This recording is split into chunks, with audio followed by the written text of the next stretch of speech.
Est-ce que vous vous souvenez de la dernière fois dans votre relation de couple où vous avez ressenti ce frisson, cette électricité qui parcourait votre peau au simple frôlement de l'autre? Aujourd'hui, quand vous croisez dans le couloir, c'est peut-être pour vous demander si le lave-vaisselle est vidé ou qui récupère les enfants. Le soir, dans le lit, chacun reste de son côté, les yeux rivés sur un écran de téléphone portable, avec cette sensation sourde que le désir s'est évaporé, laissant place à une amitié profonde certes, mais terriblement décharnée. On s'aime, on se respecte, on forme une équipe formidable pour gérer le quotidien, mais on ne se touche plus. Ou alors, on le fait par devoir, avec une maladresse qui nous laisse encore plus seuls qu'avant. Je suis Jérémy Bessard, thérapeute de couple et sexothérapeute. Si vous vivez ce syndrome de la colocation, je veux que vous sachiez que vous n'êtes pas seul. Ce n'est pas une fatalité. Et ce n'est surtout pas le signe que votre amour est mort. C'est le signe que votre intimité a besoin d'être réapprivoisée, loin des injonctions et des reproches silencieux. Vivre sans désir dans son couple, c'est porter un deuil invisible. On se sent souvent illégitime de se plaindre. On peut dire souvent, j'entends régulièrement dans mon cabinet, après tout on s'entend bien, on ne manque de rien. Mais pourtant le vide est là. Il y a d'un côté celui ou celle qui demande, qui espère et qui finit par ne plus rien proposer par peur d'essuyer un énième refus. Et de l'autre, celui ou celle qui se sent sous pression, qui culpabilise de ne pas avoir l'élan et qui finit par fuir tout contact physique, même un simple câlin, de peur que l'autre n'y voie une invitation à aller plus loin.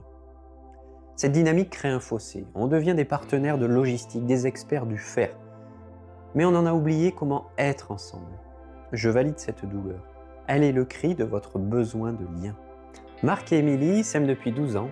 En consultation, Marc m'a dit « J'adore ma femme, mais j'ai l'impression de dormir avec ma sœur. » Émilie, les larmes aux yeux, répondait « Je suis tellement épuisée par ma charge mentale que l'idée même qu'on me touche me demande un effort surhumain. » Leur vie sexuelle était devenue un sujet tabou. À force de ne plus se toucher, ils avaient perdu le code d'accès au corps de l'autre. Mon accompagnement leur a permis de comprendre que le problème n'était pas un manque d'amour, mais un encombrement psychique. Pour sortir de cette impasse, nous ne commençons pas par le lit, nous commençons par l'esprit. On commence avec la première étape, celle que j'appelle comprendre le passé, c'est-à-dire la prise de conscience. Le désir n'est pas qu'une question d'hormones, c'est une construction psychique qui prend racine dans notre histoire. Durant cette première étape, on explore comment l'image du couple de nos parents nous influence. Émilie, par exemple, associait inconsciemment le rôle de mère à l'extinction de la femme désirante. Parfois, l'absence de désir est une protection. On éteint la flamme pour ne plus être vulnérable ou pour se protéger d'une trop grande proximité. Je vous invite à vous poser ces deux questions. Quelle image de la sensualité m'a été transmise par mon éducation ? Qu'est-ce que je risque inconsciemment si je laisse mon désir s'exprimer à nouveau ? Ensuite, on passe à l'étape 2, celle que j'appelle agir au présent, c'est-à-dire changer concrètement les dynamiques. Une fois les blocages nommés, il faut passer à l'action par des micro-changements. J'utilise ici des outils précis. J'ai proposé à Marc et Émilie d'interdire tout rapport sexuel complet pendant 15 jours pour enlever la pression du résultat. Il est important de se réapproprier le toucher non sexuel afin de redécouvrir la peau de l'autre sans attente, mais également apprendre à exprimer son besoin de décompression avant d'être disponible psychiquement. Et pour terminer, on passe à l'étape 3, celle que j'appelle construire l'avenir, c'est-à-dire l'ancrage durable. Il s'agit maintenant de faire en sorte que ces retrouvailles soient pérennes. Mon objectif n'est pas de vous rendre dépendant de la thérapie. Les actions d'aujourd'hui doivent devenir les habitudes saines de demain. Le désir a besoin d'espace. Pour désirer l'autre, il faut d'abord avoir une vie intérieure riche. Mettez en place un rituel hebdomadaire pour se dire où l'on en est dans son besoin de tendresse et d'érotisme sans jugement.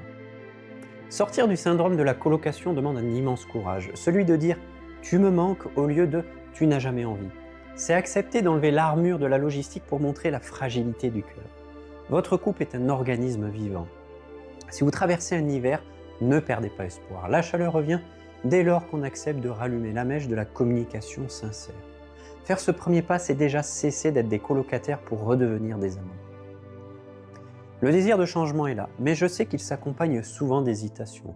Franchir le cap d'une thérapie de couple ou d'une sexothérapie pour soi ou pour son couple demande un vrai courage. C'est pourquoi je vous offre une première consultation de 30 minutes, gratuite, en visio. Ce n'est pas qu'une simple prise de renseignement. Que nous choisissions de travailler ensemble par la suite ou non, ces 30 minutes sont un moment précieux pour déposer ce qui pèse vraiment, c'est-à-dire mettre des mots enfin sur cette tension sourde ou ces non-dits qui se sont immiscés dans votre quotidien. Mais également éclairer les dynamiques invisibles, je m'explique.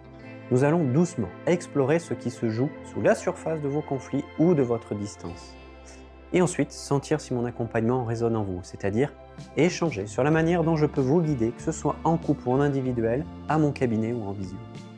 Mais peut-être que vous sentez encore l'hésitation. C'est normal, l'hésitation c'est souvent la voix de vos peurs profondes.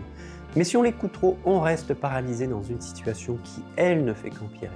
Il n'y a pas de moment parfait, il n'y a que ce premier pas, courageux, vulnérable et sincère. Venez vous autoriser à vous retrouver avec plus de légèreté, de vérité et d'amour. Cette première consultation offerte est un moment que je vous réserve avec soin. Je vous invite à prendre un instant pour répondre à ces 3 questions fondamentales. Elles vous permettront de vous assurer que vous êtes prêt à vous engager dans un travail de fond et que mon accompagnement est le bon pour vous. Quel est le coût émotionnel de votre situation actuelle? Qu'attendez-vous réellement de cet accompagnement? Êtes-vous prêt à vous investir en temps, en énergie et en argent pour transformer durablement votre relation? Afin d'illustrer mes propos, j'ai choisi de vous partager quelques extraits de l'histoire de Marc et Émilie, un couple que j'ai eu le privilège d'accompagner. Bien entendu, les extraits sont partagés avec leur accord et dans le respect de leur confidentialité, les prénoms ont été modifiés.